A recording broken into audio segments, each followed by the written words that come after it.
Misfit Toys.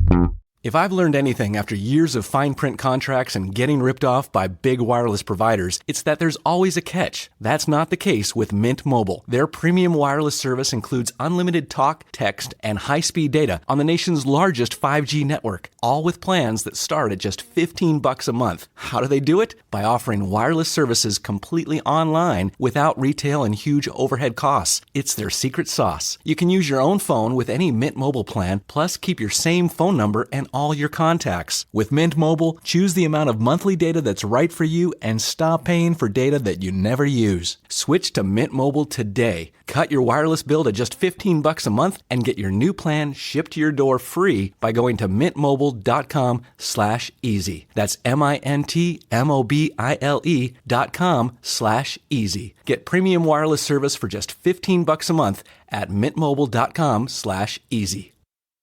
This podcast is supported by Progressive, a leader in RV insurance. RVs are for sharing adventures with family, friends, and even your pet. So if you bring your cats and dogs along for the ride, you'll want Progressive RV insurance. They protect your cats and dogs like family by covering up to $1,000 in vet bills in case of an RV accident, making it a great companion for the responsible pet owner who loves to travel. See Progressive's other benefits and more when you quote RV insurance at Progressive.com today. Progressive Casualty Insurance Company and Affiliates. Pet insurance included with comp and collision and is subject to policy terms. Hey, what's happening? Mike Schmidt, 40-Year-Old Boy Podcast. Remember me? I'm back. Back's a strong word. I'm here. How about that? Let's do that instead of I'm back. How about I'm here? How about I'm tugging on your electronic shirt sleeve and begging you to stare at me once again? Stare at me? How about listening to me? I'm not there. Don't bother trying to find me. I'm not there. Oh, you know you like the way I look and the way I color up my hair. Shut up. Hi. And that is delivered with all of the sheepishness that I could possibly muster. You know what? I am. Here's what we are. You guys are Two-Face in the hospital bed, and I'm the Joker in my nurse costume, and you just woke up, and you realize, after I just burned you, and I burned your girlfriend too. I blew her up, and Batman couldn't save anybody. Nobody can get. Well, they saved Harvey Dent certainly. If you can call what happened to him saving. Guys in bed, you're in bed right now with half a face, folks. How do you feel about that? How do you feel about what's the wind feel like on that exposed teeth? Those exposed teeth. I was going to say that exposed cheek, and then it turned into teeth halfway out of my mouth. How does the wind feel on your exposed teeth? You like that? You like having a half a Dr. Phibes face? Is that what you like looking like? As I sit here and I sheepishly look at you and I go, hi. Because I blew up the fucking hospital and your girlfriend? Boy, I haven't blown up the hospital yet. Hey, you know what? Give me a chance, guys. I'm going to put a gun in your hand and go, introduce a little anarchy. And then maybe you'll be like, yeah, that's a good idea. And you know what? And then you'll say, you know what? Heads you die. No, heads you live, tails you die. And I'll go, now we're talking. I don't do a Joker. I understand. I know a lot of people who do. I have friends. I had a buddy named David, not our friend David Hernandez, but another friend of mine named David, who the weekend the movie came out, it is a true thing. He was doing the voice. All right, he was doing the Heath Ledger Joker voice, and he was doing it constantly to the point where in my brain I'm like, are you rehearsing this for something? Like, are you planning? Are you hip pocketing this impression? And because here's the kicker of the whole thing, like he would do it in the car. Look at you go. I mean, he would do all of these things while because I just happened to hang out with him that week. I saw him a couple of times. He used to be a bigger part of my life than he is now. I love him. I just don't get to see him very often because we've taken very different tracks in our life. He lives in a different place. I live here, and I don't talk to anybody ever. That's how my life operates. I think you guys are familiar with that. I don't talk to anybody. I am buried beneath 15 layers of nope. And then I constantly tell myself I should emerge from them, and I try to climb out, and I tunnel out. I get a spoon. I get a podcasting spoon. I try to tunnel myself out of my 15 layers of nope. I try to make it to a microphone and go, hi, everybody. I try to, oftentimes in my own home, I'll just go, hey, what's happening? Hey, what's happening? Hey, what's happening? And hope somebody hears me. And then also at the same time, hope nobody hears me. Ha!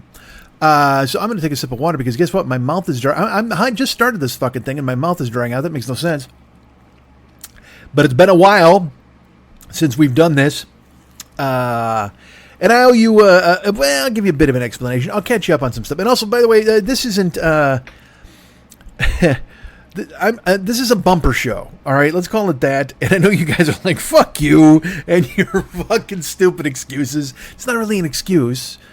It's just, let's get one under our belts. That's what this is. This is the old, I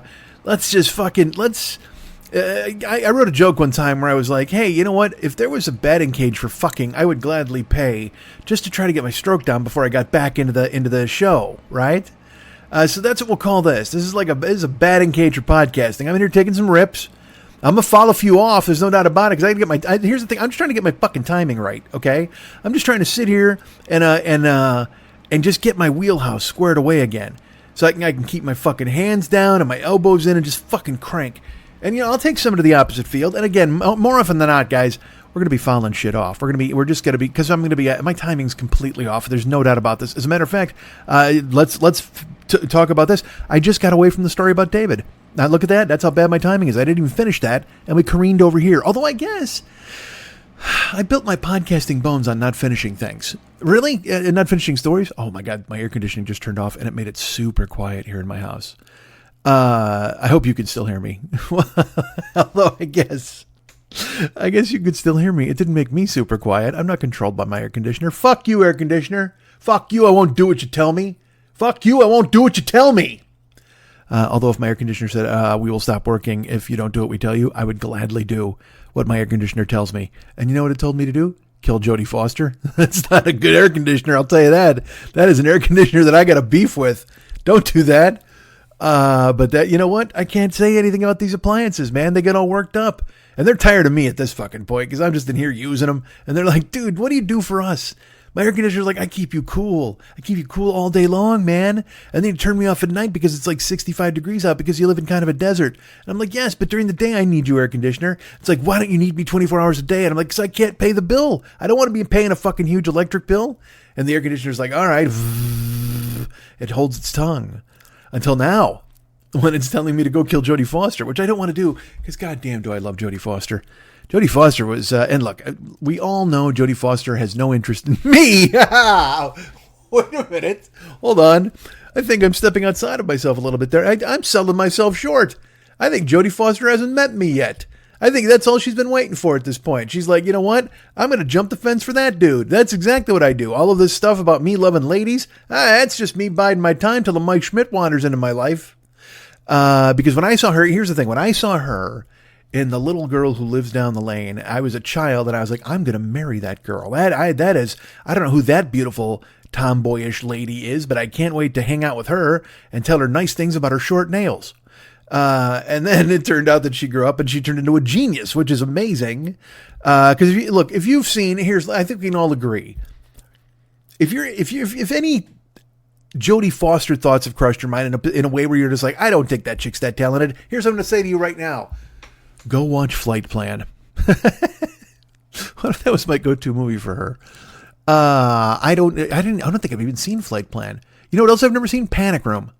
For a guy who claims to love Jodie Foster as much as I do, there's a lot of her work I'm not familiar with. Here's another thing. I'll tell you this. I think I saw Inside Man, but I can't remember if I really saw Inside Man. Like, I think I saw Inside Man, but I every time I see the description, I'm like, doesn't sound like I saw Inside Man. But I swear to God, I saw. Why would I not watch Inside Man? Right? It's out there. I've been watching stuff.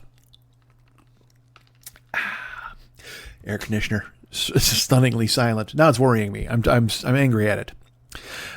It shouldn't turn itself off. Oh, hey, guess what? My friend David. So he did a thing where when the Joker came out, or when Dark Knight came out, he kept doing the voice. And he would do it in his condo, and then he would do it in the car. He did it at lunch that whole week when I saw him a few times. And look at you go. And he's doing whatever the fuck. And then he tells me, he's like, this is this is completely true. He does the impression for like a week, and he's like, the key to it is to relax your mouth and you get your tongue like right in your. You got to make your tongue part of what you're saying when you're moving your.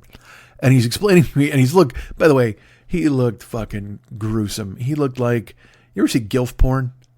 If you have, I'm so sorry for you. If you haven't, please don't. But GILF porn is, it's exactly what it sounds like. A giraffe I'd like to fuck. No, incorrect. Nobody wants to bang a giraffe. Although some people probably do, right? It's like that guy in Zoo fucked a horse and then let a horse fuck him. Wait, he didn't fuck the horse. I don't know if he did. They trade off? Look, here, I'm going to say this to you. No way a dude fucks a horse. If you're fucking horses, man, step the fuck off, because that horse is not digging any of that. And I don't mean in a weird way like, hey man, we're just not compatible and I don't think we should have sex. I mean like your cock is fucking too small to please a horse. Who the fuck do you think you are? Although now that I think about it, I don't know if the goal is pleasing the horse. Now that I say it out loud, I guess I should have probably thought about that. I guess maybe if you have built some sort of contraption in a barn that's like a teeter-totter, but it's basically a fuck ramp for you and a horse, and you're banging the horse, that's not about you going, was it good for you there, fucking Secretariat? How did you like it? What'd you think, old Seabiscuit? Did you enjoy this totally small cock in your fucking horse pussy? Is that what you liked? Nobody cares. Boy, I'll tell you what, if you're fucking a horse and you actually are hoping that it came, you got issues. And I got issues, man. I'm a guy who's got all kinds of problems, but I gotta be honest with you. If I stepped up to fuck some sort of wildlife, the last thing I would think of did you come? Was it okay for you? I hope you felt good too. As I get my dick in a wombat. Fuck that, man. No, man, that's about you. That's clearly about you. But in the movie Zoo, I don't think they fucked the horse, right? The horse fucked him and he died. Which, look, good on you. I mean, that's exactly what's got to happen. If you're letting a horse fucking plow you somewhere and filming it with some guys and fucking steam's coming off the horse and fucking breath is coming out of your mouth and you're just getting fucking railed by horse cock, you know what you deserve? You deserve to have your liver explode, whatever the fuck happened to him. Because that's what happened to him. Because again, I don't know if you're aware about the horses. They got a fucking hammer. I mean, I don't know. Look, man, at what point do you just go, you know what? Fucking people isn't enough for me. Let's go out to the barn. No, fuck that, dude. That is, and look, if you fuck a sheep or something like that, still terrible. All of this is still terrible. But then you try to turn the tables and you make the horse fuck you. And that horse is like, because again, that horse doesn't know what the fuck is going on. Like, we all love horses. Everybody's like, yay, there's beautiful animals, and you pet their nose and give them a carrot, and everybody's fucking happy. But at the same time, you never looked at a horse and you thought, boy, I'll tell you what, I bet that horse understands me. I'll bet that horse knows me in a way that nobody else is ever going to know me in a future life. And then you climb up, just the setting up of the horse fuck. I can't, having the idea, look, I'm sure some of you out there have had the idea, why don't I fuck a horse? All right, that's fine. Or why don't I let a horse fuck me? Let's go that route, okay? Why don't I let a horse fuck me? Maybe you've thought it. I don't know. And I'm going to tell you this right now. Again, we talked about gilf porn a second ago. It wasn't about giraffes. It was about grandmas. That's the thing. It's like a grandma's I'd like to fuck type of thing. All right, never mind. So, because he, you know why? Because he put his lips like over his mountain there and put his tongue. Oh, Jesus, it was crazy bad. And gilf porn, it's like, look, man, everybody's got to get fucked. There's no doubt about it. Not everybody's got to get filmed fucking somebody, truly. But there are people out there who like that shit. And if you like it, good for you. Gilf for you. Instead of good, I didn't say good. I said gilf for you if you like that sort of thing. Good. I hope it's exactly what gets you off. But and I don't want to judge anybody. I don't want to kink shame you.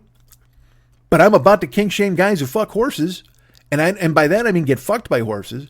If you've ever even considered it, you thought to yourself, I got to get railed by a fucking horse.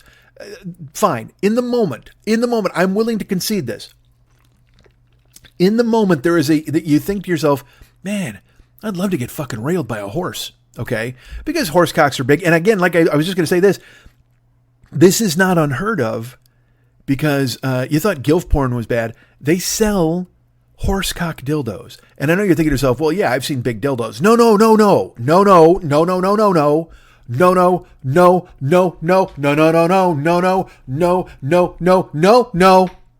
I don't mean horsecock as in, wow, look at that dude. He's got a horsecock. I mean, they sell dildos shaped like horsecocks. With the fucking, like the elephant snout ending and the fucking, and I think perhaps there's a sheath I don't know. And look, if you're fucking something with a sheath and it's not a musketeer, get the fuck out of your own way, man. There's plenty of shit to fuck or get fucked by. But if you've got to have two guys work a sheath while you balance yourself on a seesaw in order to get fucking plowed and die on film, again, and that's, if you're checking out that way, there's nothing wrong with that. Because there's a lot of people, they know they want to die. I'm going to hang myself. I'm going to jump off a building. I'm going to eat a fucking lead salad. Whatever the fuck, that's fine. But if you're some dude who's like, man, I am going to get horse fucked to death, it just seems like a lot of effort. Because like I said, even if you had the thought, I'm going to fuck a horse, which everybody does, or not everybody does, a lot of people have, because they got horse dildos that they fucking sell. It's like a thing. It's a fucking genre. There's a genre of fucking horse cock dildos. Not to be confused with horse head bookends, but horse cock dildos. That is a genre that people have thought to themselves, yeah, you know what? I could do that. Do me a favor, mold me something right out of the old barnyard. Wouldn't that be fucking great? What if they did that with pigs? Don't pigs have a fucking spiny cock? Or like a fucking curlicue? Don't they have a curly? I think they have a curlicue, right? How fucking weird must that be? Let me ask you this.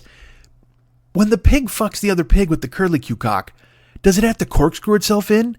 Like, does it have to jump constantly in circles to kind of, you twist a fucking corkscrew in to pop out the cork? Maybe does the pig do that? Does he got to screw himself in? Or let me ask you this: does the fucking pig enter the lady pig, or the guy pig, whatever you want to be, and then as he's inside her, he becomes a curlicue, and then he's hitting all of her fucking A, B, C, D, E, F, G spots? I'm going to assume pigs aren't built like us. Pigs aren't built like real ladies. They don't just have a G spot and everything works the right way. I'm sure pigs are just a fucking mystery bag, right? Don't you think? Fucking a pig's got to be just a mystery bag. And also, let me ask you this. If you're fucking a pig and you're a dude, don't you think the lady pig's just like, hey, where's the curlicue action, buddy? You're not hitting A, B, C, D, or E, or F. You're looking for a G, that's fine, but you got 6 more to get there before you get there. A, B, C, D, E, F. Holy shit, I was right! Ha ha ha! Off the top of my head, I said 6. You're disappointing these people. You're disappointing the horse. You're disappointing the pig with the fucking curlicue and the fucking sheath. You got none of that. Look down at what you got. All right? Try to make a lady happy with it. Or a gentleman. Or yourself. Whatever the fuck. But let the animal kingdom handle their own business. Because again, as I've mentioned, if you even have the thought, man, I can't wait to get fucked by a horse, fine. Go buy, and look, someone recognized that was a thing, and so they made horse dildos. Good for you. There it is. Fill it up with fucking, I don't know, cake frosting or liquid soap and pretend that it's squirting all over you. Whatever the fuck you got to do with yourself to keep yourself out of the goddamn hay bale and not face down in a pile of fucking manure getting worked by some fucking plow horse who can't wait to destroy your insides. And I don't mean that in a way where like, oh yeah, I'm gonna fuck this guy. It's just like, what's this guy doing? Fuck, they positioned him in a way where I can't stomp him to death. I'd love to kick him in the face. However, they've somehow attached him to some sort of hobby horse, which quite frankly is offensive to me and my friends, because we're to be named things after? I don't think so. I'm a horse, goddammit. I'm a majestic animal. Feed me oats and don't fuck me. That's right there on the horse flag. Remember the "Don't Tread Me" flag that we all made a big fucking deal out of? Put a snake on it, "Don't tread on me." Wonderful. Horses have the same flag. It's just like a horse, and he's just fucking rolling his eyes, and he's "Feed me oats and don't fuck me." That's what it says right on his fucking flag. But we're so arrogant. We're so arrogant as a species. We've decided everything is to be fucked. Dude, just dig a mud hole and bury your cock in it. Make a bowl of Jell-O. I can speak to that as a child. Do something with your cock that isn't horse related. But if you decide to yourself, I'm going to get fucked by a horse. And again, like I said, many people have made this decision clearly. And when I say many people, it's relative. I don't mean like everybody in the world, but it has to be many if you're making the fucking product, right? If the dildo people went, fuck, we got to start making these horse dildos. We're losing business. Who are you losing business to? The guys fucking real horses? So you're like, we gotta make a goddamn horse dildo to keep up with the Joneses. You know how that is. Look, man, you want to keep up with the Joneses, right? Don't you? Then let's start fucking making some goddamn sheath enclosed horse dildos. And you know what? We'll put a squirting thing in there so you can shoot liquid soap in your eye. Because you know what? It shouldn't be pleasant. Don't put cake frosting in there. Put something fucking like toxic to remind yourself that you shouldn't be fucking a horse dildo or whatever the fuck you're doing with it. or the space alien dildo they sell. Good Lord, what a world we deserve to go down in fucking flames. Can't stop jamming things in ourselves, sticking our dicks in anything that fucking moves. Like, what a mess we are. What a mess. So if you've decided I want to be fucked by a horse, buy the dildo, okay? Because I don't know what fucking... Look, it's hard enough fucking humans, all right? It's hard enough buying somebody a drink and having game, or going through an app and meeting somebody you like, and, you know, having a discussion, and maybe you like the same books or the same movies. You got to find chemistry or whatever. And I guess maybe half the battle with the horses, you don't really need chemistry. All you need is a rope, which, fine. But at the same time, you're not doing the horse any goddamn favors. But if you decide that you want to get fucked by a horse, okay, if you want to get fucked by a horse, buy the dildo. Buy the dildo. It's out there. It exists. And I'm gonna pivot back. Remember, I was talking about how the dildo makers, I was like kind of angry at them. I'm like, why the fuck would you make a horse dildo? I pivot back and I say, you know what? Good for you, horse dildo makers. You recognize that you're giving the fucking horses a break.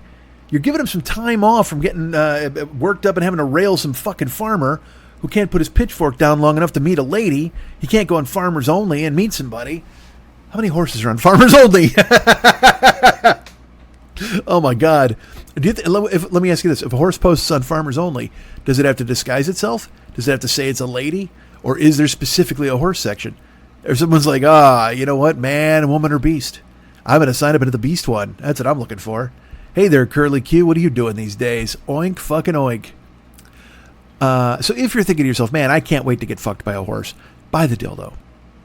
Because again, like I said, it's hard enough work banging a lady or a gentleman. But if you're gonna fuck a horse, you can't just say, I can't wait till this horse fucks me. You know, you don't just take a shower and make sure that your breath is fine and buy flowers or whatever the fuck. You know, actually, bullshit. If you're gonna get a horse who fucks you, buy it flowers. Feed him. Feed that horse some goddamn flowers. But get it something. Get it a fucking peppermint. But because again, it's not just about getting fucked by the horse. Because if you're home, you're like, all right, you know what? I'm going to get fucked by a horse. I've been waiting for this moment, and now we're going to get it done. Here's what we're going to do. I'm going to get fucked by a horse. Fuck, I got to get my toolbox. Exactly. See, that's the deal. You can't just go, I'm going to go get fucked by a horse. It's not like picking up a phone and going through an app and swiping left or right. You can't swipe right on a horse. You got to build a contraption. Don't get involved in any sort of relationship where you've got to get laid. You've got to build a contraption. Don't be, if you're thinking to yourself, man, I can't wait to get fucked by this horse. If only these fabulous young men and their flying machines could come by and help me out. If you've got to call Bob Vila to help you get fucking laid, man, this is wrong. This is all off. You've got to build a fucking lean-to get fucking laid. You got to build a yurt just to fucking set up this goddamn mechanism with pulleys and weights. Goddamn, you got an REM song you got to play before you fucking get laid. Weights and pulleys, feathers hit the ground before the horse has fucked me raw. Oh, fuck, man. I don't know. So I'm here. Hi. Yeah, you got to build a whole fucking thing if you're going to fuck a horse. You gotta build like one of those fucking fake walls out of all that jazz. Where everybody's laying on it. Or is it a chorus line where they get their fucking legs kicking and shit? One. Singular sensation. Can't wait to have horse cocking me. Da-da-da-da-da-da. One. Bob Fosse never fucked a horse. He must have had a fucking hammer though, right? Did he fuck Juliet Prowse? Not that matters. It's not like Juliet Prowse is a size queen. I don't know. I haven't looked it up. You look it up. Do me a favor. Google it right now. I'll wait. Juliet Prowse, size queen. See how that fucking does you. You know what? At some point, I tell you to do these things, and I bring these things up, and you know somebody's going to Google them at some point. And if you Google something, it's just going to return a shrug. Like literally, if you Google Juliet Prowse, size queen, the first result is going to be, what is wrong with you? That's all. That's what Google's going to say. If you're going to say Google horse fucking contraption, there'll be a knock on your door. It's the fucking F, the B, and possibly even the I. They got to bring the I. All right, so look, here's the thing, man. I'm happy to be... Oh, you know what? Let's talk about my friend David. So he was doing the... Yeah, hi. He's doing the fucking impression the whole week, right? And he's showing me how to do it. And I love my friend David. I do. It's not Max. It's a different guy. And I love him. He's a good guy. He's always been nice to me. I know that some people he wasn't very nice to, but he's a good dude. And he's very talented. And I got to tell you, it was the worst fucking Heath Ledger Joker impression I've ever heard in my life. Ever. But I had to humor him because I couldn't be like, dude, that's awful. That is really bad. Because he thought it was great, and he kept doing it. And I, just that thing, because honestly, it led me to have to do my own impression, because he kept doing it for a week, and in your brain, the whole time you're just going, look at you go. You know what I mean? You're like, all right, man, you're doing it, right? Aren't you doing it? Look at you doing it. That's grand. But but at the same time, I'm just like, yeah, no, dude, of course. Oh my God. Look, that's Heath Ledger. Certainly. And in the whole time it's going on in my brain, I'm going, thank God Heath Ledger died so he doesn't have to know that this is happening. Oh my God. I got a theory. I think Heath Ledger may have done all of that heroin or whatever the fuck he died from that the Olsen twins brought him because he knew eventually that my friend David would be doing a gilf porn mouth to imitate him in a car. Oh my Christ. Ledger checked out. Said, I can't do it. I can't handle it. He said, I can't handle it. Whatever the fuck. I suddenly want a Dr. Detroit. Hello, Mom. Watch Dr. Detroit. Invite me to your house to watch Dr. Detroit. Let's call the doctor. Call him now. He's Dr. Detroit. Do. Devo did the theme song. He comes and goes. So call the doctor. They love to watch him operate. A high moment for Devo. Certainly they're at the high point in their career. They got asked to do the theme song for Dr. Detroit. Hey, man, could you guys do a song that will play while Dan Aykroyd runs around in short shorts? Could you do that? While we see both of his Aykroyds bouncing up and down as he fucking takes to the streets. He's taking it to the streets, Doobie Brothers style. That's what he's doing. Taking it to the streets. There's Dan Aykroyd in church. Taking it to the street. Oh my God, I think I saw his balls. Taking it to the streets. So call the doctor. Somebody do a mashup of that for me. Could you do a mashup? Mashup, Taking It to the Streets by the Doobie Brothers. You don't know me, but I'm your brother. Match that up with Dr. Detroit by Devo. I know you're thinking to yourself, well, Mike, the music has to match. There's no point in even doing this. I understand that. So, figure it out. That's what I say to you. All right, look. This is technically, so again, this is a buffer show. This is me. We're getting it under our belts. We're getting one under our belts, a short one. I keep warning you it's going to be a short one. Why? Because I'm leaving to get on a plane soon. But and I only do these shows as getaway days. That's what I do now. I sit down and record, and I'm like, hey. What if you just fucking did this just before you walked out the door? Wouldn't that be great? People would love it. All right. I have this fear, but I will share this fear with you. Because I built this up to where I'm like, oh my God, if you do one, it better be a fucking outrageous fucking hit. And also coming off the last show that I did, I thought, well, I got to rally with something here. Because then I'm like, how do you follow that? Hey, you know what, dude? You need to get on the microphone and follow up a 4-hour show about the death of your mother. Could you do that? Could you go ahead and fucking make that happen? And oftentimes I'd love to. And you know what's funny? I will say this. In the past, I think I've mentioned this on the show previously. In the past, I've done, when I'd get to it, I do a 3-hour show, I would get emails and fucking posts and be like, oh my God, a 3-hour show. Dude, fucking amazing. I'm so fucking excited. Thank you. And one time I did a 4-hour show, I think when I got back from Toronto it was, and everybody's like, holy fuck, a 4-hour fucking show, that's fucking incredible. Oh my God, I can't believe you did this. Now I put out a 4-hour show and I don't hear a fucking word. I don't hear from anybody. It's like, yeah, that dude crawled out of his tomb and belched words into a fucking microphone again. Great. Fantastic. And by the way, so that's that guy right there. That's who lives in my head. So when I put on a show and I don't, and nobody tells me anything, and I'm not here soliciting jerk offs, although I am certainly. It's because it's safer to jerk me off than have a horse fuck you. I'll tell you that. Tell you what, in order to give me a hand job, you won't have to build a jalopy. You'll never have to build some sort of fucking Rube Goldbergian machine to get it done. No, you can it's just, you know what? Hand cock the end. You probably need some sort of lube or something, I would imagine. Unless you know what? I'm willing to take it dry. You want to go dry on me? It's been a long time. I'll go ahead and let you do a dry one on me. Why not? Let's call it a dry run. That's what this show is. This show is a hand job with no lube. It's a dry run. See if I still got what it takes to open up a microphone to talk to you guys. And also, conversely, look, I got what it takes. I can do this. It's just, is it any good and does anybody fucking care? So this is what it's a dry run for. This is a dry run for me to do this and get one. This is, you know what this is? This is the batch you run off before your date. When you just you fire one out of the chamber before in the shower or whatever, before you go out. So you're just like, all right. So then you're already later on. You're like, all right, I cleaned the pipes earlier. We shot one out and we got rid of that. So now I'm ready to last. Now I'm ready to get it done. You ever do that?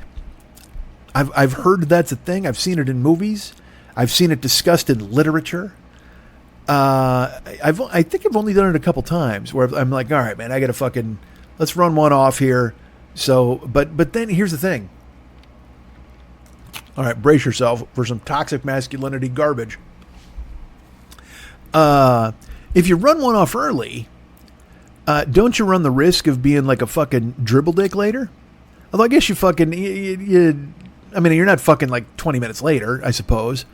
So you're shooting one off in the afternoon and then you're going out later that night. You're fine, right? I suppose. I don't know. I've never done it, I don't think.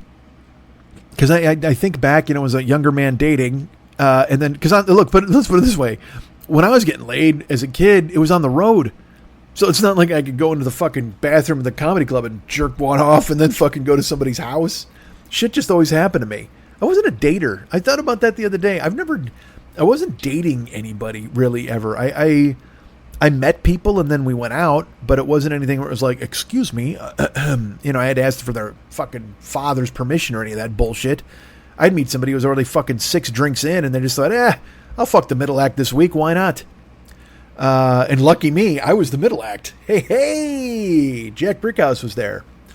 All right. So this is, I'm doing this now just to prove to you and me and God and everybody that I can still do this. And there's good reason too, I should say.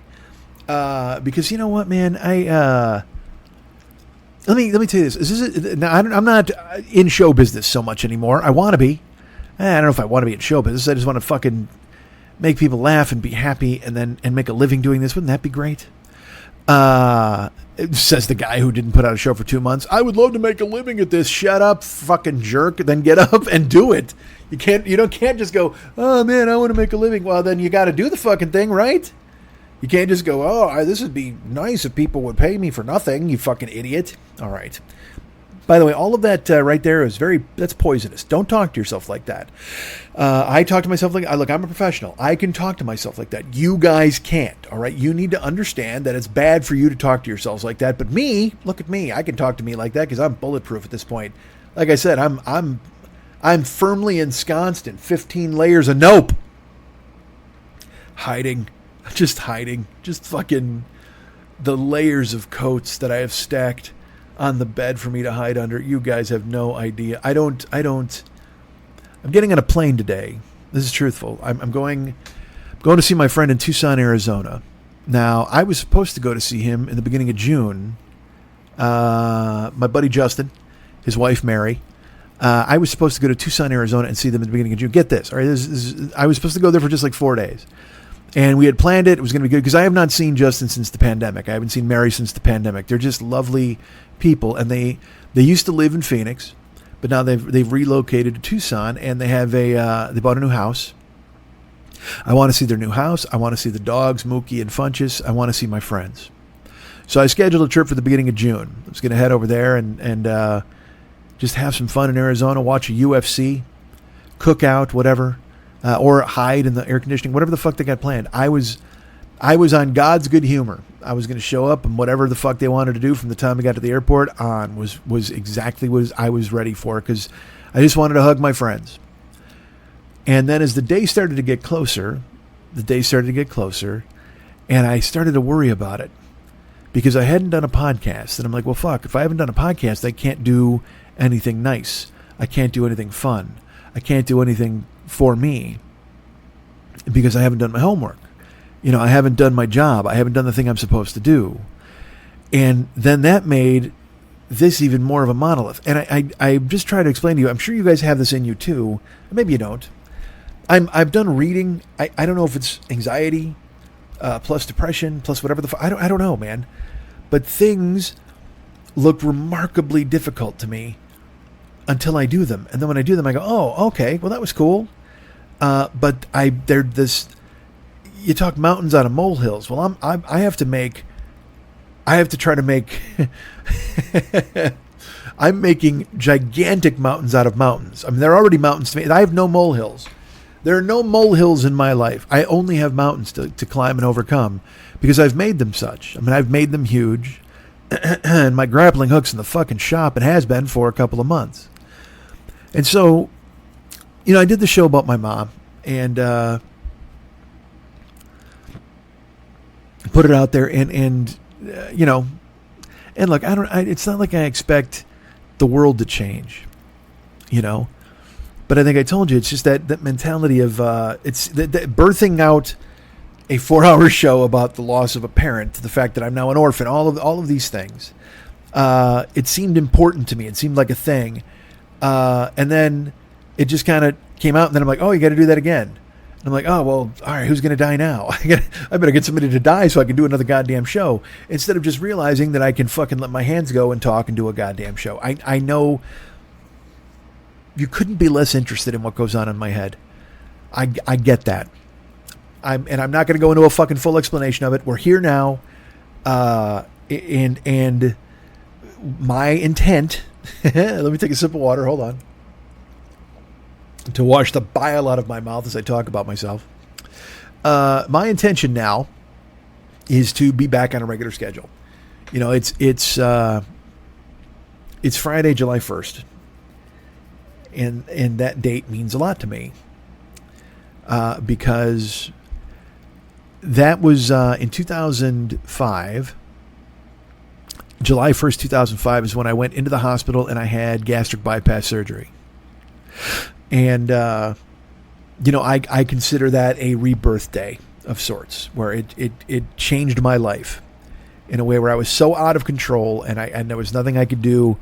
And I was filled with anger and rage at myself. I had a lot of self-hate. Even though I was kind of like, hey, I tried to be not as tightly wound. And there's when I was on Never Not Funny, there was a part where I said I was easygoing, and they laughed at me. They go, "You are the least easygoing person we've ever fucking met." And I see now, what they're talking about, especially back then, because I was seething with rage all the time, and it was always at myself. I was mad at myself because I couldn't get everything under control. I couldn't grab the reins on what was a runaway life, and I was ruining Karen's life and consequently mine. And so when I finally got to make the decision to get the gastric bypass surgery in 2005, I said, fucking, it's time to pay the check. You've done so much dumb shit. Time to pay the check. And so I got it done in 2005.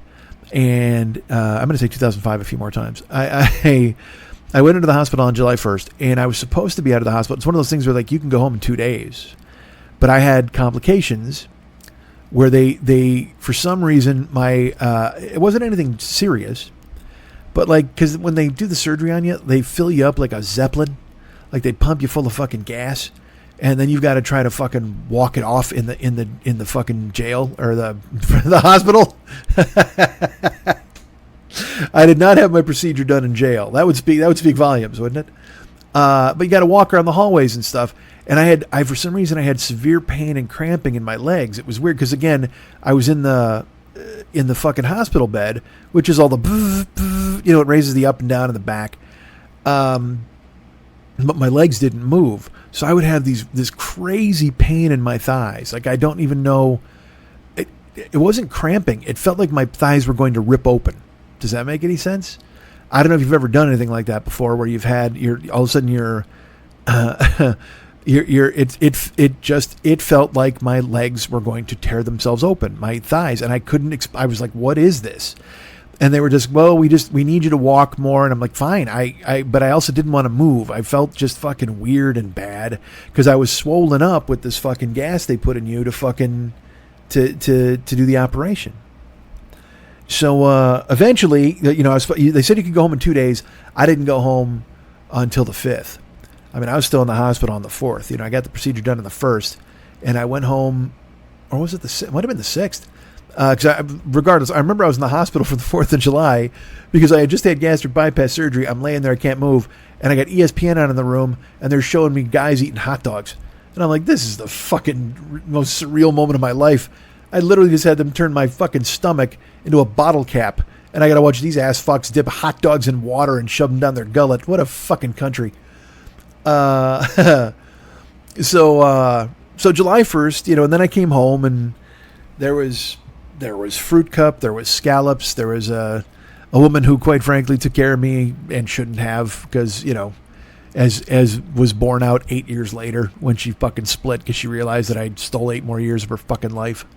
But I started to walk. I started to emerge. There was Sly Stallone's protein pudding. There was all sorts of disgusting stuff I ate and drank from the fucking supplement store, doing anything I could to be normal. And it was time to pay the check. So I started to get up and walk, all this, right? I had a Walkman, I wore it around my neck like a lanyard, and I really fucking committed myself to being different. And man, it paid off. I wound up losing like 265 pounds. You guys, it's all revisionist history. But the point is, July 1st has always been considered to me since that date. In when? Say it with me. 2005. It's always been, I've considered it a rebirth day. So, that brings me to today, July 1st. I'm on a plane in a couple hours. But first, I'm talking to you guys in a bumper show to kind of just reset. And how many resets have I had? Yes, I know. I'm going to ask you not to fucking kill me on this. I'm asking a lot of you already to even think that you're listening to this goddamn thing. But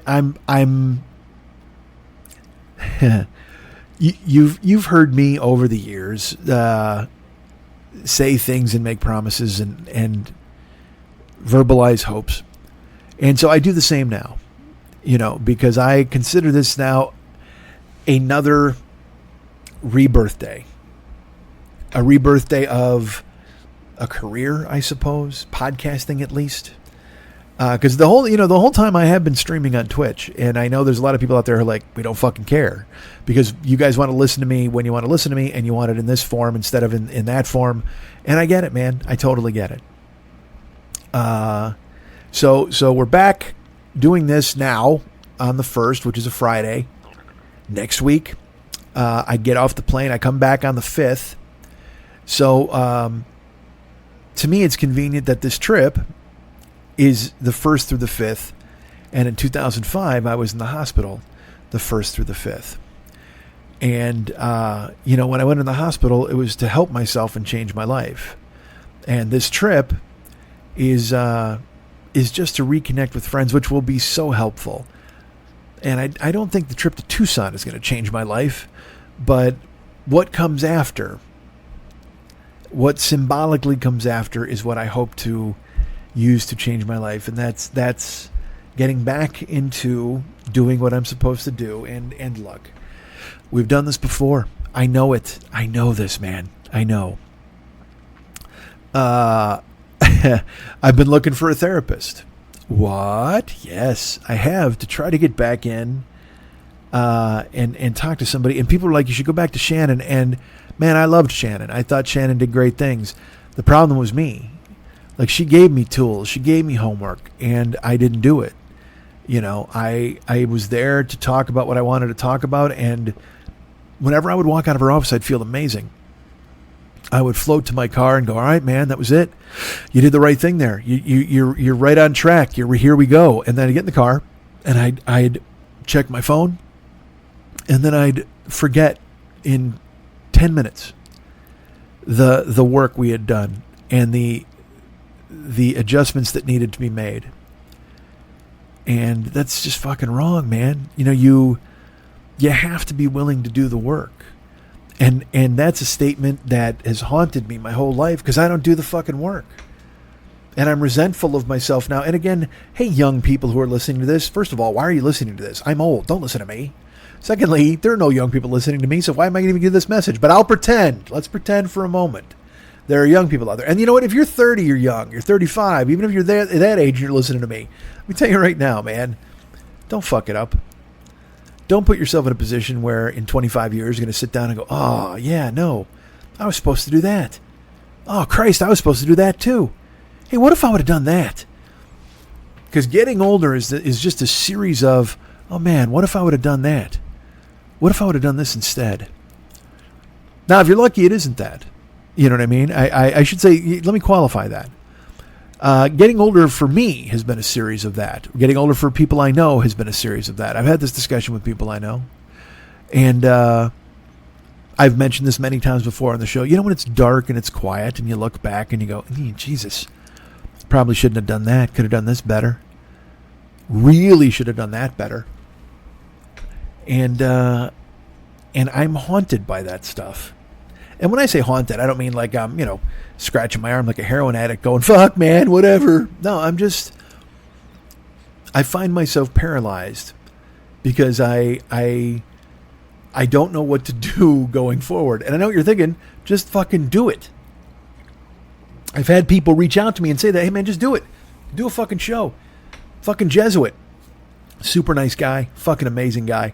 And a great show. Right now, Paranoid Strain, you can go check it out. It's he's in his series about QAnon that has somehow diverted to a series about the Federal Reserve, which is fine. And incredible the way he does it. I don't know how, as I've talked about before, I come here, I open a microphone and I talk. That dude, him and Dana Unicorn and his guests and interviews and all that. I mean, do you know how much work that dude puts in? And also, let me tell you this, he's a very successful guy in other areas of his life, and he's still able to put out a fucking genius podcast.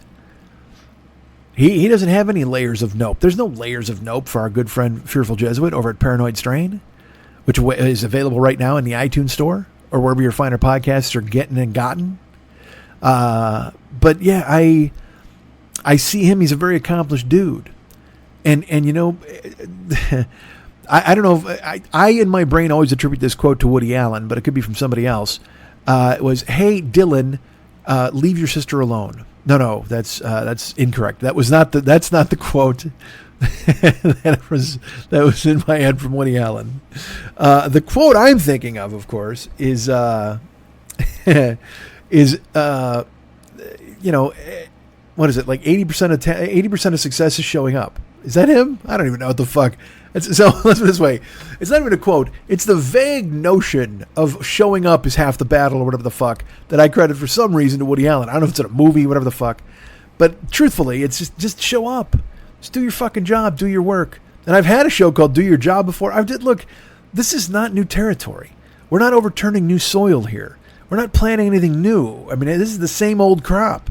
It's the same old crop. And I get it, man. I get it. You are sick of it.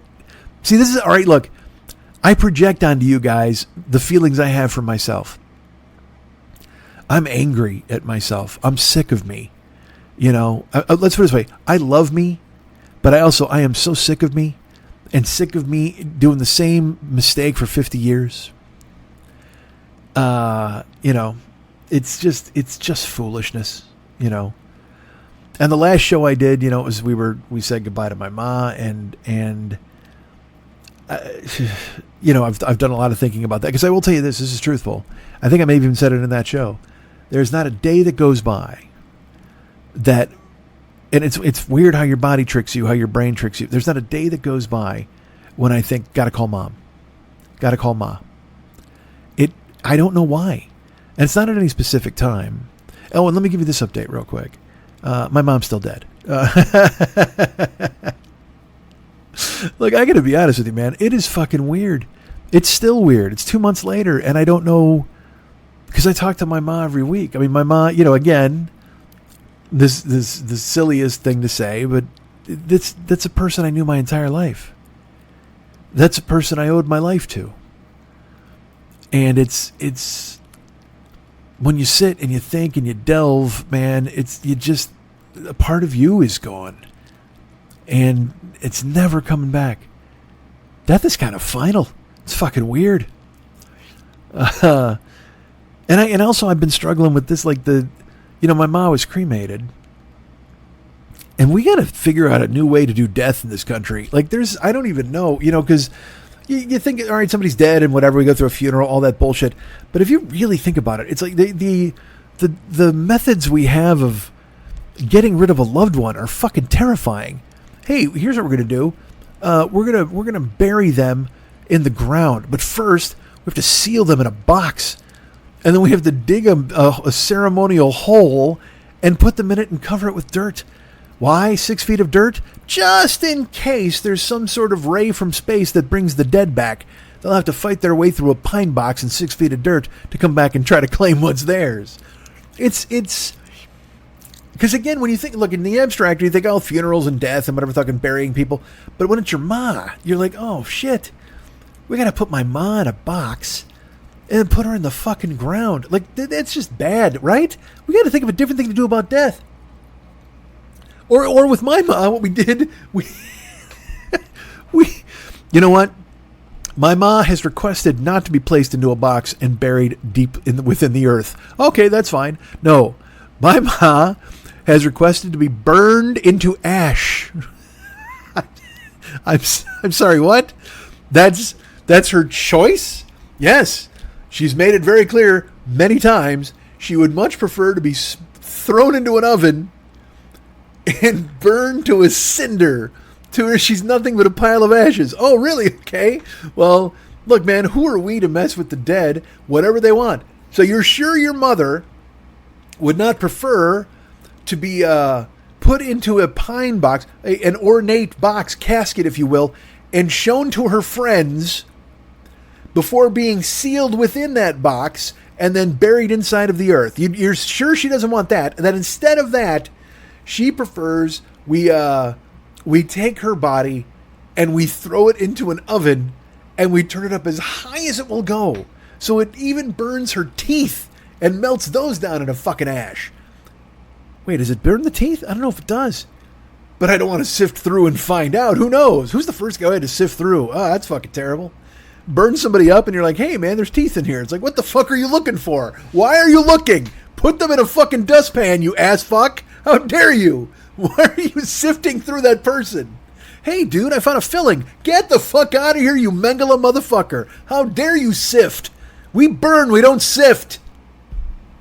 So your mom has requested to be thrown into an oven at the highest of heats until all of her bones are gone. Is that what I'm to understand? Yes. See what I mean? Death is fucking awful. There's those, then there's also the organ donor bullshit, which look, man, if you've listened to the show for any length of time, you know exactly how I feel about the organ donor bullshit. If you want my eyes, you got to take them in a fair fight. All right? I'm not giving anybody shit. Nobody gets my fucking spleen. Nobody gets my liver. Because I have to tell you, my liver extremely damaged from getting horse fucked. So nobody wants it anyway. Maybe that's what that guy was thinking. Maybe he's on board with me. He's like, I'm not giving my liver to anybody. Let's get a horse to puncture it with its horse cock. But yeah, man. So organ donors, you got to give all your shit away like it's a goddamn fucking swap meet. Hey, who wants a thigh that might rip itself open? Hey, who out there wants a kidney? How about half a kidney? What if, you know what? We got 2 kidneys here. What if 4 of you took them and split them up? We've got to approach death in an entirely different way. I don't know. Maybe that's one of the reasons we're all so scared of death. If you are scared of death, I had a deep conversation with a friend of mine, and he is not afraid of death. And I have another friend who's stated very clearly that when it's time to go, she's going. She's like, yeah, no, once it gets to a point where I'm not on board anymore, I'm done. I'm writing my own ticket. And that's different from my other friend who just went, I'm not afraid of dying anymore. I'll miss my friends and I'll miss these things, but I am not. It doesn't frighten me any longer. And I'm old. But I don't feel I'm 54, but I don't feel like 54, if you know what I mean. Like I told you, when I was a kid, 54 was short sleeve button shirts and black socks and a handful of pomade and you're sweating booze. You know what I mean? That was 54 to me when I was a kid. I went in to get here's how old I am. I went to get a shingles shot.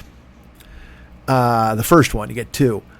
Conveniently, no insurance. Those are only $220 a piece. Hey, that's great.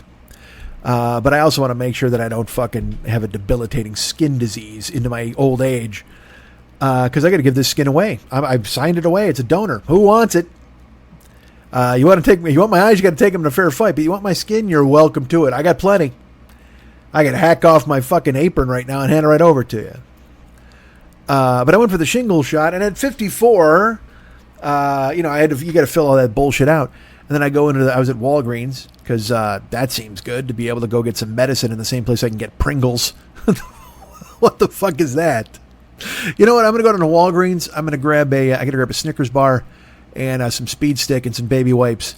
And while I'm there, why don't I get the rubella medicine shot directly into my arm by a guy named Rick? I don't know if this guy's a medical professional. He doesn't have a coat on or anything. But hey, Rick, seal off my rubella fucking chasm. So I went to get the shingle shot, and this dude's like, I get in a little room with him, and he pulls out his cock, which is weird, very weird. I didn't expect that to be part of the shingles thing. And he looks at me and he goes, "You're 54?" No, he asked me. He goes, "How old are you?" I said, 54. And he goes, "You're 54? You don't look 54. I said, "Look, Rick, I recognize it's your job to tell old people they don't look as old as they are, but I'm in here getting a shingle shot. I am aware of every moment I've lived on this planet." And he laughed, thankfully. And he goes, "No, I mean it." He goes, because we do get a ton of people in here, and they're your age, and they can't stand up, or they're bald, or they're whatever." He goes, you seem to be in like really good health for your age." I said, "Well, again, Rick, you're very nice to say so. As soon as I lose 150 pounds, I'll agree with you." And he laughed, and he realized at that point, I'm complimenting somebody who wants no compliments. This is a guy who wants nothing to do with being told good things about himself. And he decided to instead just administer the shot. And I realized I had made the situation awkward, and so I kind of chuckled, and I was like, "I'm teasing, Rick. Thank you. You're very nice." I said, "I don't feel 54. And he goes, "Well, yeah, I'm being honest." He goes, "I thought you were 45 at most." And then I was like, 45? Fuck you, Rick. How about 35, man? That's what I look like right now. Although that's not true, because right now, with my unfortunate weight gain, I'm starting to get that. I look like one of the MAGA guys, because I got my beard is all gray. And, my haircut kind of helps, but it doesn't really, because, even that still looks like I'm in some fucking jarhead world. I look like these idiots on the street corner who are yelling at children who want to take care of their own bodies or whatever the fuck. What a mess this country's become, and we'll deal with that next week. Today's a rebirth day. We're doing that. I don't want to talk about all that bullshit. We'll do it next week. But, man, so I wanted to get one of these under my belt, and it's... it's a lean one. It's lean and clean. A lot of horse fucking talk, which I didn't expect. But again, that's the way this show works, is there's talking about stuff that I didn't expect. And I got to tell you this. This is completely true. And I've said it many times before. I'm saying it again. This show is so daunting for me. I don't know why. The microphone has just become this... It's a thing to surmount rather than just doing a show. It's a battle. It's a fight. It's me against the audience. It always has been in this way. Even when I did stand up, it's me versus them. And there's a lot of violent language in comedy. I'm going to kill. I'm going to fucking destroy these people. I'm going to do all this shit. And so you get this attack mentality. And so I've always viewed it as me against the audience, and not feeling that I'm doing my part. I feel the audience is angry. Because, again, it's me against them. So they're furious. They're so angry. They're mad. They're ready to fucking forget me. And, again, as I've said many times before, if you give people a reason to forget you, they will. And I'll tell you what, not putting out a fucking podcast for 2 months, that's a real good reason to fucking put me on a shelf. And that's my fault. I don't want that to be the case. So we're doing this one as a way to kind of open the floodgates. And I have plans. I got a list. I got plans going forward of the way things should be, the way I want them to be. And I can only hope, again, as I've said many times before, that you'll come with me. And you might not even be here now. This could be me talking directly to two people. There's a couple people out there who always listen, who will always support. And man, I love them. I love you guys. You're just absolutely the fucking best. And you can only say these things before these platitudes ring hollow. I get all this, okay? You don't want to hear me beating myself up. You don't want to hear me telling you that my talk is cheap and my words are fucked. Because then you're like, well, why should I invest in this guy? I am so on board and I understand those things. So today, July 1st, is a rebirth day. I want to try to, because again, when I say 15 layers of nope, I mean it. I don't leave my apartment. I don't talk to people. I don't see people. I don't talk to my friends. I have a bike. I got a bike. I rode the bike. I rode it in, I think I got on it in May. And the plan was to ride it every day. And I got 3 rides under my belt. And I had to stop. Why? Well, I'll just tell you. I got an ass grape the size of a Brazil nut. I don't know how or why. That's not an issue I ever get. I don't have problems with that sort of thing. But it was on fire. And just getting on the bike was a fucking misery after 3 days. And so then I'm like, well, that obviously it's the bike. But then I Googled it and it says bike riding doesn't cause that sort of thing. Bike riding does not cause ass grapes. Go ahead and Google it. But it did. Whatever.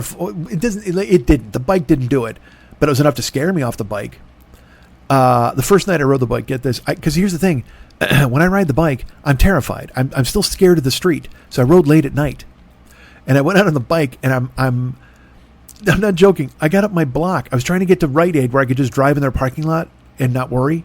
And I was riding up the block because Rite Aid is 3 blocks from my house. And I'm riding up the block, and I have to cross 2 streets, okay, to get to Rite Aid. And the first street, because I don't want to stop the bike. Once I get the momentum going on the bike, I'm pedaling. I don't want to stop. So it seems stupid to stop at streets, even though I know it's streets, but it's fucking, when I rode it, it was like 12:30 at night. Fuck you. Go home. There's no reason for you to be out. Not me, them. Sure enough, the first fucking street I'm riding, and then I get into the street, and a guy, he doesn't even fucking, like, he didn't stop. You know how you cruise into a right-hand turn? You just kind of softly, you bank right into it. You don't stop and then turn. You just cruise into the street. Well, this fucking guy did that. And so I had to fucking grab the brakes because they're on the handlebars. And I'm getting used to the bike. I've only ridden like a 2 blocks. And this fucking guy turns, and I fucking stop in the middle of the street, and his lights are on me, and he fucking honks. He goes, hey, man, you got to watch it. You got to watch the fucking cars. And I'm like, what are you yelling at me for, ass fuck? You're supposed to, but he didn't have a stop sign. I get it. You can turn on the street. Fine. And I got my, and you know what? I'll be honest with you. You feel self-conscious because I don't know how to handle the bike yet, but also I got a fucking soup bowl on my head with a red light on it. I got a little headlight and a little fucking horn. You feel like a child.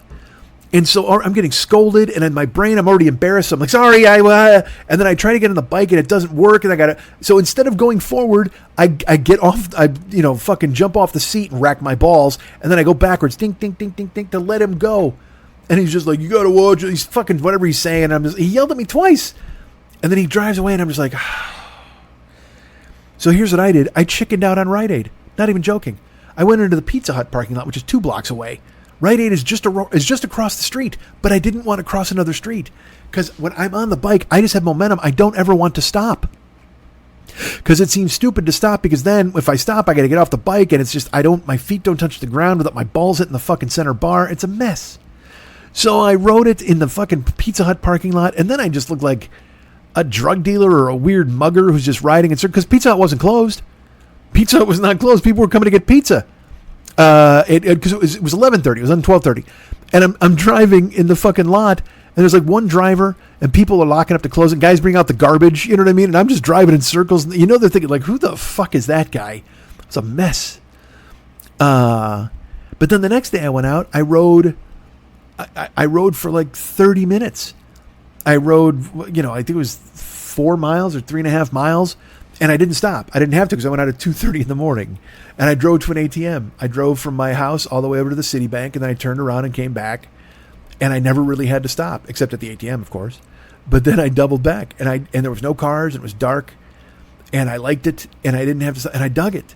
And then the third day I went to go ride, and I rode for like 5 minutes, and I was like, what the fuck is going on? Why am I in such pain? And then guess what? Here you go. So I haven't ridden since. So January, I'm back in the gym. I was happiest. There were a lot of things in my life when I was happiest. I was going to the gym 3 times a week, 4 times. I was going to a therapist, and I'm trying to institute those things back into my life so I can live the best life I can going forward. And try to be as happy as I can. And also doing this podcast made me happy. It did. When I make it work in my head, when I put it and go, oh, this is awful. Oh my God, I'll never get it done. I'll never get this stuff done. That's a fucking drag, man. But it's Rebirth Day. And I've said this before. Remember 2020? It looks dangerous for me to go ahead and declare that good things are going to happen. Because in 2020, it was the year of I will. I lost 60 pounds in the first 2 months. And then the pandemic came. And I don't know if I sweat out the germ or whatever the fuck and a bat licked me. I have no fucking idea. Maybe I brought about this. I get no idea. I once banged a chick in fucking South Dakota who thought that she gave the world cholera.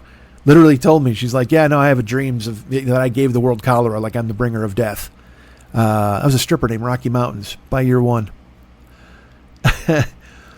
And so I think to myself, in 2020, fuck, I might have been her, by declaring that I was the Rebirth guy or whatever the fuck. No, that wasn't Rebirth Day. That was the year of I will. Scheduled shows in Ireland, the whole deal. Hey, Alex, if you're still listening, man, I'll write you. I know I've ignored you because, again, this is the thing I do, 15 layers of nope. People text me, people Snapchat me, people write me on Instagram, people write me on WhatsApp. And I don't answer them because I haven't done my show. And I know they don't want to talk to me if I haven't done my show, which I know is false and is false. We all know is false. But that's what I tell myself in my brain. So today, there's an update I wanted to give you real quick because I'm wrapping this up. But before we do, the last show, a lot of people were very nice. And I mentioned, again, I did a 4-hour show, and I was like, I didn't hear from anybody. Well, no, I heard from a ton of people reaching out about my mom. I didn't hear anybody reaching out about a 4-hour show, whatever the fuck. This is my brain. But people reached out about my mom and my family. And love to all of you. And again, I haven't answered you because, again, I don't answer anybody because I haven't done my next podcast. It's the weirdest way to be. Don't be like me. Remember, be like Mike? Don't be like Mike. So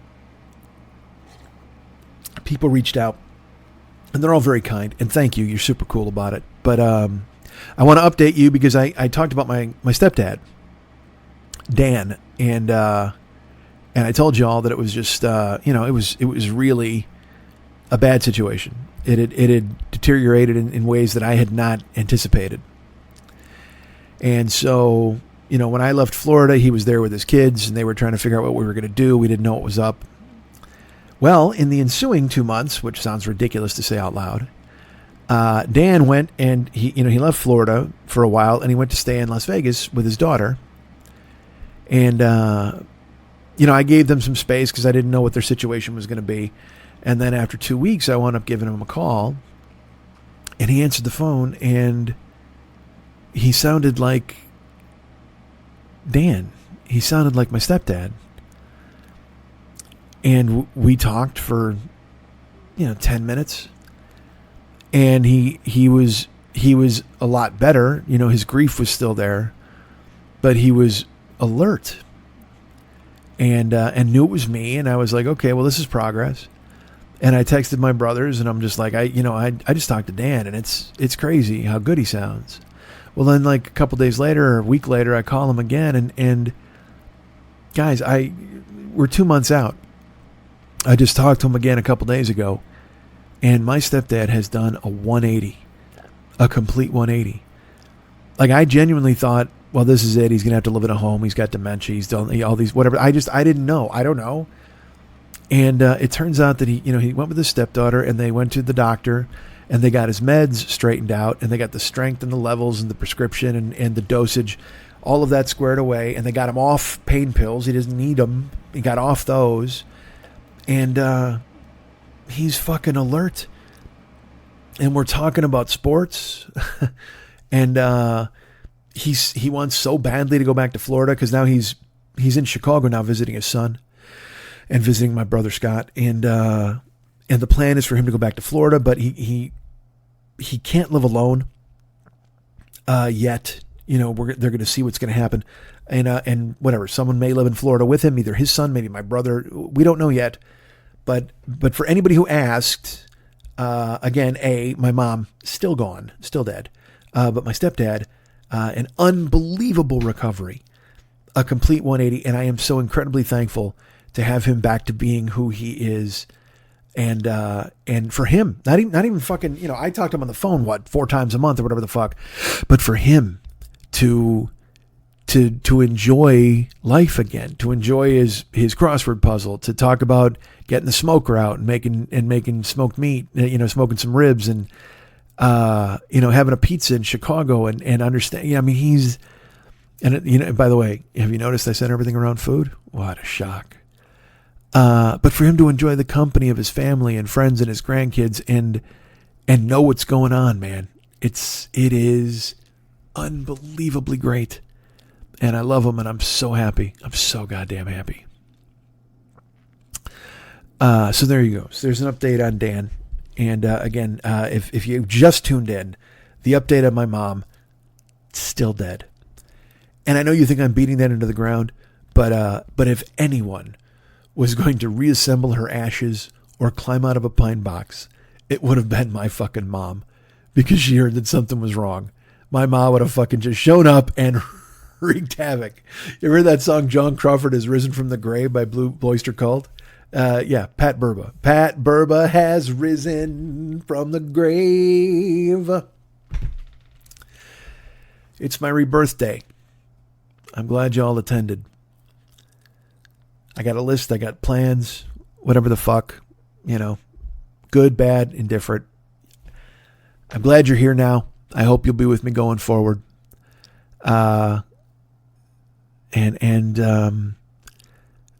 I can't, I don't know, man. It just seems ridiculous to keep doing this. I understand. And I drag you into it, and you're probably at a point where you're like, we're not going to get dragged into this anymore. And I totally understand it. But the fact that anybody out there cares about anything that I have to say, I'll tell you this, a guy on Twitter, I don't want to say his name because he hasn't given me permission to use it, whatever the fuck. He sent me a clip of myself from Earbuds, the documentary that Graham Elwood and Chris Mancini made. And there was a whole segment on me there, and I was cast as the underdog podcaster. There's corporate shows, great shows, all this, you do it yourself, whatever. And I was the guy who was a regular dude delivering food and ribs, but was borne aloft on the shoulders and hopes of his fans and friends that he was going to be something. And I was sent a clip by this guy that it's a clip of me in Lily's apartment in the oldest building in Hollywood, basically saying that I'm going to make it. I know I'm going to fucking make it, because people out there are supporting me and they're rooting for me to make it. And I'm good, and I know I can do this. And I want to do it for them. More than anything in the world, I'm going to do it for them, and I fucking will. I'm paraphrasing, because I can't remember exactly what I said. Something like that. And I saw the clip. And I think I've referenced this before. I'm 54 years old, and I feel like my fire has gone out. Like I feel like something inside me is gone. Like it's been extinguished, and because again, this show in the beginning was about fighting and fucking. We talk about it all the time, all the old stories and stuff. And, eventually you have to age out or grow up or whatever the fuck. And now my stories are about me hiding in my apartment. And I talk about 15 layers of nope. Well, in this clip, man, I had lost all my weight. So, I mean, I was fucking 250 and I was looking really fucking good, man. It's weird actually to hear my voice come out of that guy, because I see myself in the mirror and I see what I look like now and I'm like, son of a bitch, I fucking did it again. But to see that dude with the fire and the spark and fucking wanting to do it not just for him but for everybody, and declaring that he would, that was the thing, because I felt so confident then that I would. And that's another thing too, is now we're 6 years on, 7. I think that movie came out 8 years ago, and I missed it. You know what I mean? If anything, I've lost people. I lost Lily. She can't do it. I lost David. He's got his own shit going on, and it's just me. And it feels very alone. But back then I was like fucking full of fucking fire and like, yeah, fuck this, man. I'm doing this for people and them and this and that.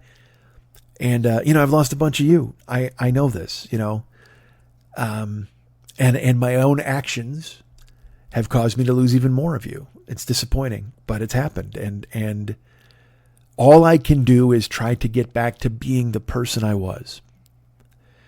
And like I said, when I see that clip of me fucking just fiery and hammering and ready to go and fucking looking good, weight loss, and and I see me now. And when I say 15 layers of nope, I mean, I've actually, I mean it for real. Like, I've insulated myself, even with fat, like by eating stuff, I've eaten myself into a cocoon. I recognize these things. Do I need to go talk to a therapist? Yes. So that's what I want to do. Do I want to get back into the gym? Yes. So that's what I'm going to do. I'd love to get back to fighting, but that's a lot of dough, to go fucking scramble on jiu-jitsu or boxing, any of that shit. I want to do it. I want to get physical. I want to do things. And look, we all want to do things. But will we do them?